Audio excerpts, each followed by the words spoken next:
No self-realization isn't a state. It's all states already. If you know what it's like to be a seeker, then you also know what it's like to admire your favorite non-dual speaker, to listen to their pointers in awe and confusion, to project equanimity into their eyes, to wonder, why can't I just get this? Some invisible force seems to draw you to the message, but somehow you can't hear it.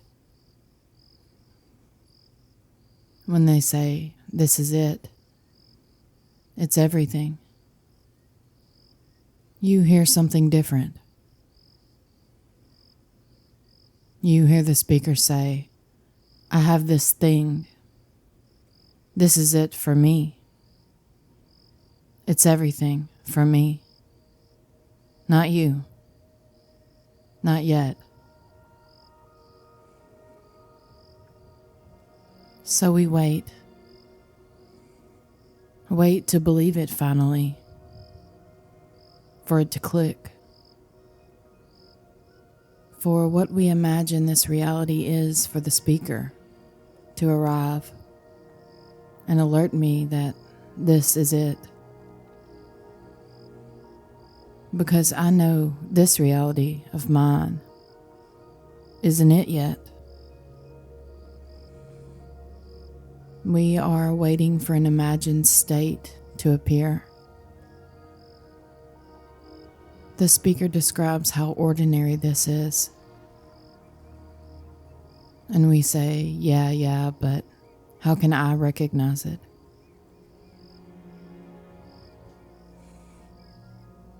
What in God's dream is this energetic pattern of waiting for a special state while disregarding what is being pointed to? What seems to sustain this energetic hamster wheel? Well, I can only speak to my story, which I believe is a quite common story in our community. I think the root of this self-sabotaging behavior stems from a fear of fully feeling. At least it seemed that way for me. And I noticed subconscious coping mechanisms that were naturally already in place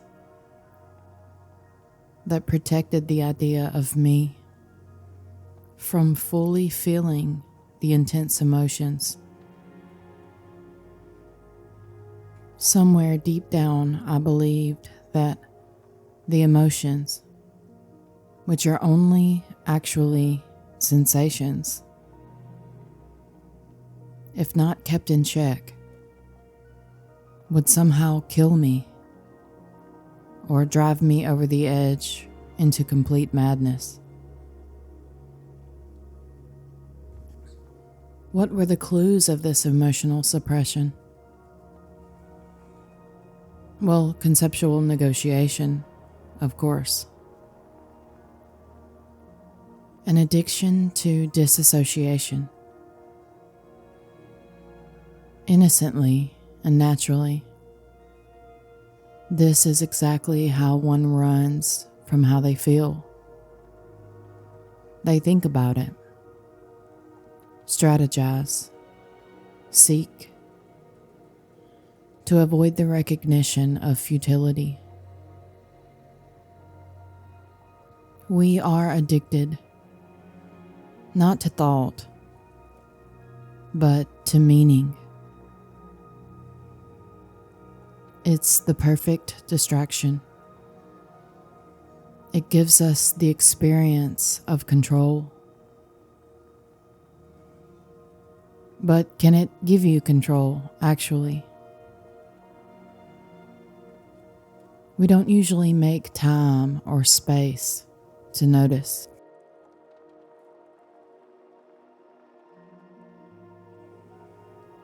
And it's very convenient. We are very much like children. We like to play pretend. We have to keep up the act for it to be convincing. I feel on some level, we know that if we stop long enough, the jig will be up. The cat will be out of the bag.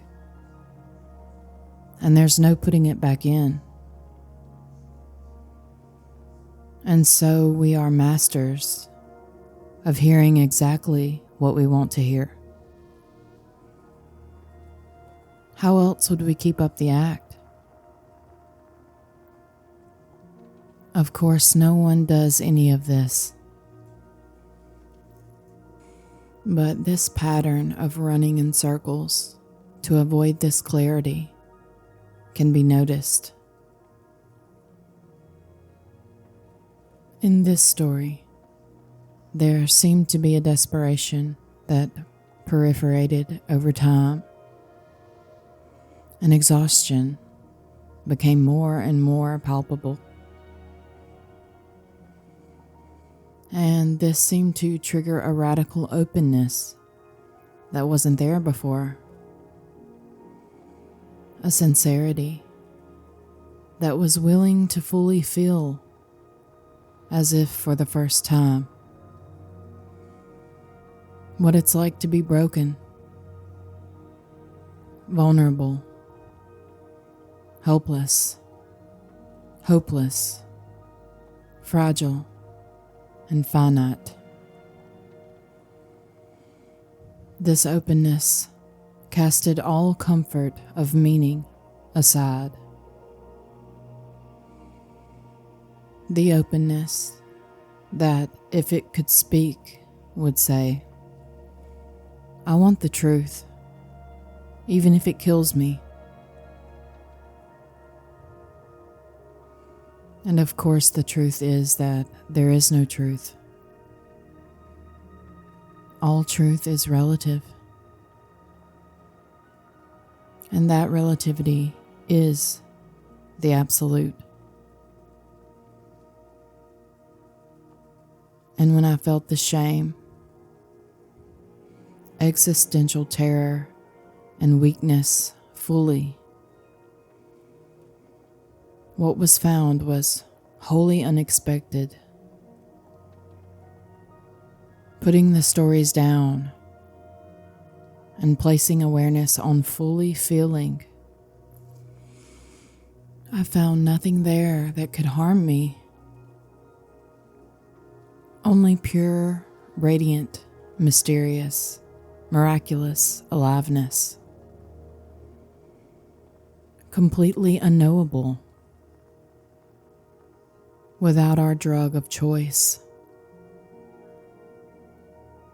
This pseudo-symbolic imaginary realm of beliefs, assumptions, expectations, prerequisites, and comparison. What on earth is this? What is this all-pervading electric sentience?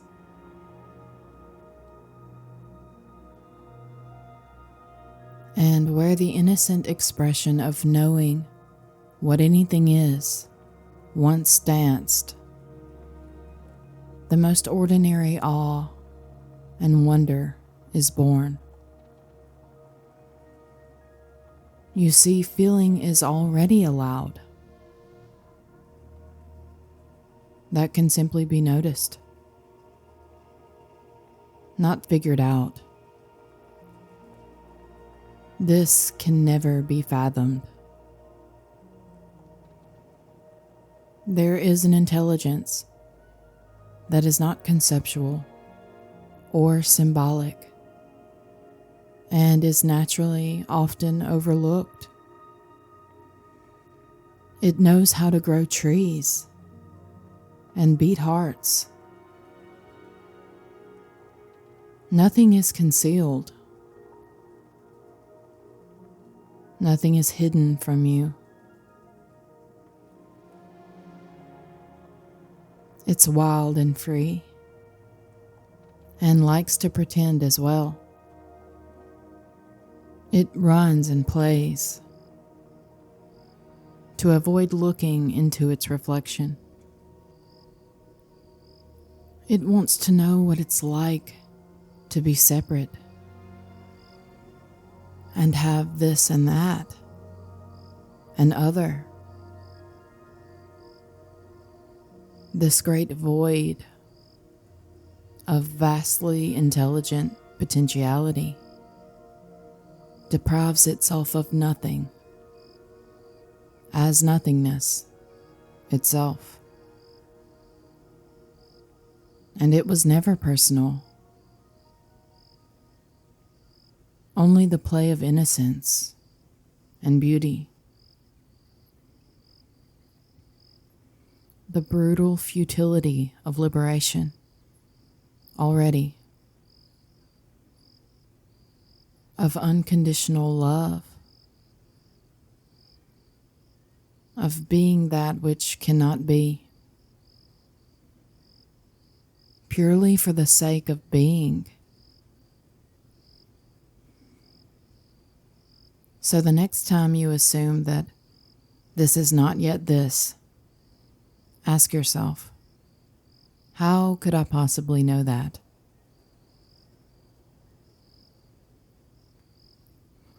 Perhaps the meaning of what is not preferred is empty. Could it be that this invalidating conclusion that says, no, this can't be it, because it simply isn't what I want, is this divine play of thisness as well? Already, clearly as it is, already valid and unimpeded by imagined other than this.